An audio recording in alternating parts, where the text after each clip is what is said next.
darkest day and blackest night, no evil shall escape my sight. Let those who worship evil's might beware my power, Green Lantern's light.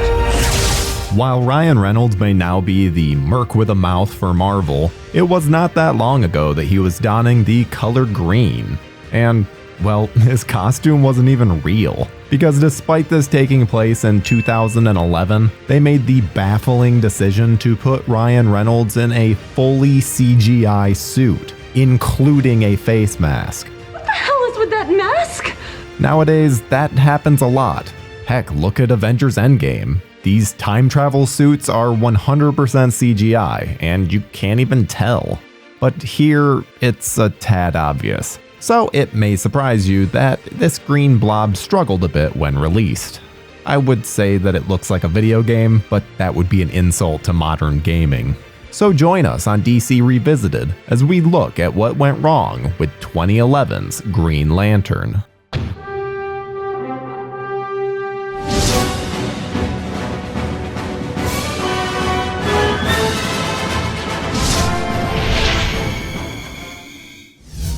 I, Hal Jordan, do solemnly swear to pledge allegiance to a lantern that I got from a dying purple alien.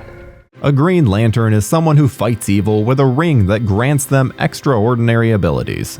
Anything the wearer imagines can be summoned, and the power is derived from fearlessness. Many different characters have been lanterns over the years, and it's not nearly as singular as, say, a Batman or a Superman.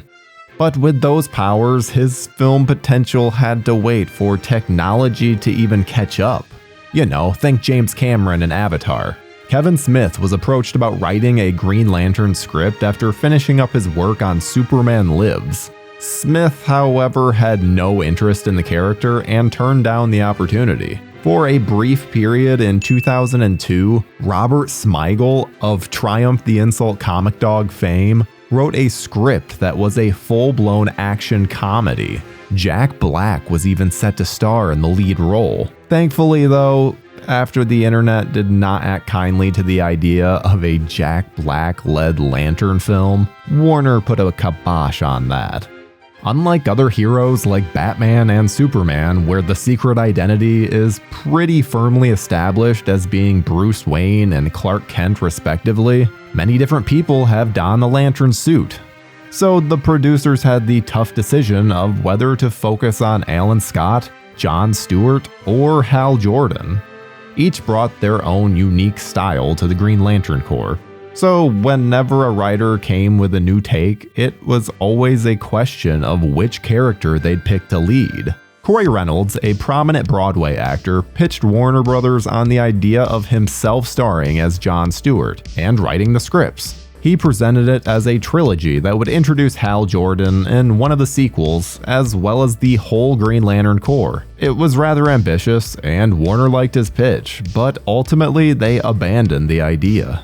In October 2007, Greg Berlanti boarded the project as director and co-writer. You may recognize that name as he's taken over the superhero television with the Arrowverse. He got to work on a story featuring Hal Jordan and collaborated with comic writers Michael Green and Mark Guggenheim to get a completed draft. And it wasn't a surprise that they went with Hal Jordan as their lead. With how charismatic the character is, it's easy to see how audiences could connect with him. The Berlanti draft served as an origin story for Hal Jordan and featured many different characters from Lantern's storied history, including Carol Ferris, Guy Gardner, and Sinestro. It also set up Hector Hammond as the main antagonist. Berlanti, Guggenheim, and Green completed 3 different drafts over the next year, and Warner quickly ramped up pre-production. But by February of 2009, Berlanti was fired from the project, and his involvement ended. Casino Royale helmer Martin Campbell was quickly brought aboard to take over the film. To infinity and beyond. By the power of Grayskull. What the hell? Actors such as Chris Pine, Sam Worthington, and Bradley Cooper were all considered for the part of Hal Jordan. Even 90210 actor Brian Austin Green campaigned for the role, but given his small stardom, wasn't even given an audition. Ultimately, Ryan Reynolds was cast in the role, and the internet collectively breathed a sigh of relief. Having already played Wade Wilson in X-Men Origins Wolverine, Reynolds' casting actually marked the second time that an actor had played two different prominent superheroes, with Chris Evans taking the mantle of Captain America after playing the Human Torch. And while the whole charismatic wisecracker act that Reynolds has been doing for most of his career is on full blast here, it actually works for the character.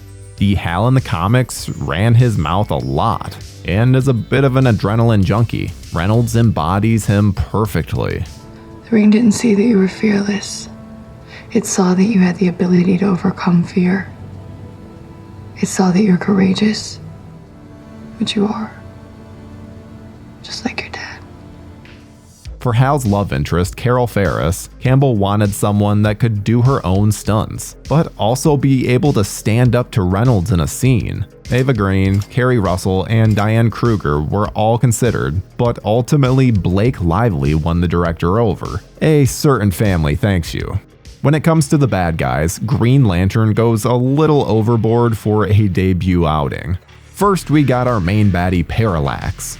This yellow CGI monstrosity feeds on people's fear and is on a collision course with Earth. Voiced by Clancy Brown, he at least sounds intimidating, but his appearance feels a little too The Rock in The Mummy Returns for my liking.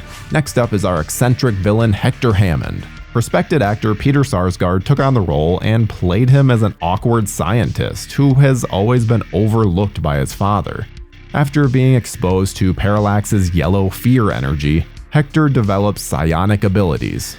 Oh, and his brain grows to a comically large size. It's straight out of the Silver Age. Tim Robbins was then cast as Hector's dad, Robert Hammond, who is a US Senator. You can just imagine the scumminess of this guy. And then for our final bad guy, we've got Sinestro, as played by Mark Strong. Nowadays, Strong is pretty much the prototypical bad guy. But the interesting thing about Sinestro in this film is that he hasn't quite gone evil.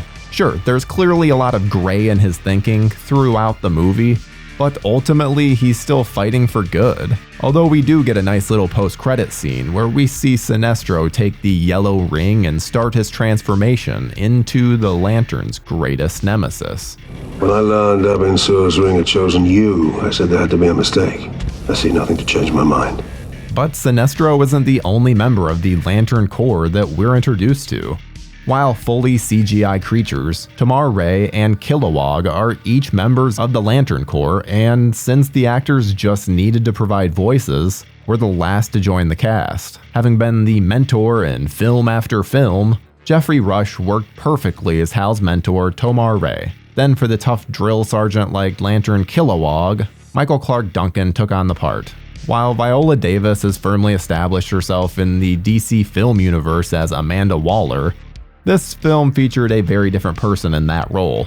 Angela Bassett took on the part of Waller, but her version of the character is considerably less intimidating. Then for Hal's friend Thomas Kalmaku, who serves as the movie's comic relief, young upstart Taika Waititi stepped into the role. Something tells me this guy is going to do some big things. Principal photography on Green Lantern began in New Orleans on March 15, 2010, with a budget of over $200 million. NOLA doubled as the fictional Coast City, California. Originally, production was to start up at Fox Studios Australia, where Superman Returns had filmed. But instead, the production moved to Louisiana 2 months later. The production had its fair share of difficulties, with Campbell self-admittedly not having a proper vision for the film. Campbell also found himself butting heads with a producer, not wanting the death of Hal's father, a defining moment for the character, to be intercut with Hal's own crash. It shortchanges both moments for the sake of pacing. James Newton Howard composed the score, and while his work with Hans Zimmer in The Dark Knight was incredible, the music here is pretty forgettable. Given how important a good theme can be for a hero, this is one of the more disappointing aspects of a very disappointing film. After the first trailer was released and there was immediate criticism regarding the CGI, Warner decided to pump another $9 million into special effects. Since the Green Lantern's powers can pretty much only be represented with some seriously expensive effects, it's an extremely important element of the film. Whether or not that endeavor was actually successful will be for you to judge. Ah, green! Wow. I know, right? Green Lantern released on June 17, 2011, and brought in over $53 million on its opening weekend. The film would eventually end its worldwide run at just under $220 million. The critical consensus to this one was rough. It was universally panned, garnering a 26% rotten rating on Rotten Tomatoes. They declared it noisy, overproduced, and thinly written. Green Lantern squanders an impressive budget and decades of comics mythology.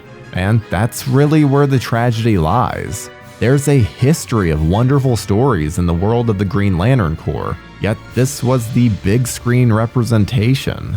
Like many comic book films at the time, Green Lantern received the video game treatment, but it didn't go well. DC Comics released several prequel comics to help drum up some hype, and even featured all the writers from the film taking on a comic of their own. Heck, Six Flags even named 2 roller coasters after the film, and even timed their openings with the release, so it's not like the movie didn't have the machine fully behind it. But due to its disappointing box office and critical performance, the sequel was cancelled.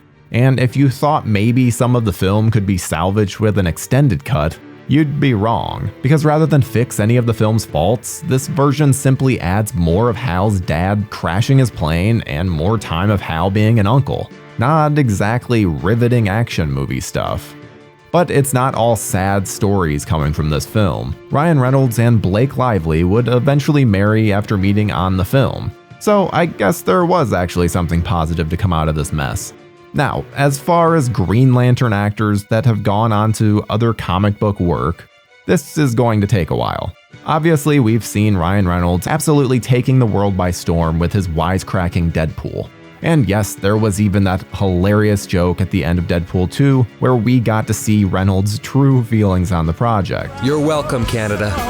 Ouch. Mark Strong kept his villainous ways by appearing as Dr. Sivana in Shazam. Peter Sarsgaard appeared as District Attorney Gil Coulson in The Batman. Angela Bassett decided she was going to absolutely blow people away as Ramonda in the Black Panther films. Clancy Brown voiced a different CGI villain in Thor Ragnarok, portraying Surtur.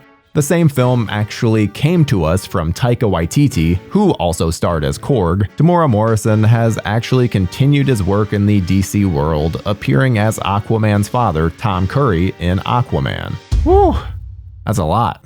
Fans of the Green Lantern character have yet to really get their due. There was an appearance by a Green Lantern in Zack Snyder's Justice League, but it's nothing more than a cameo. HBO Max has been developing a Lantern Corps series with Greg Berlanti that is supposed to follow several different Lanterns, and James Gunn, who along with Peter Safran has taken over as the heads of DC, has said the project is still going forward. So there should still be some Lantern-y goodness in our future. As we get away from the CGI costumes of Coast City, we look at the considerably darker version of our prototypical superhero. But that's a story for next time. Join us, same movie time, same movie channel.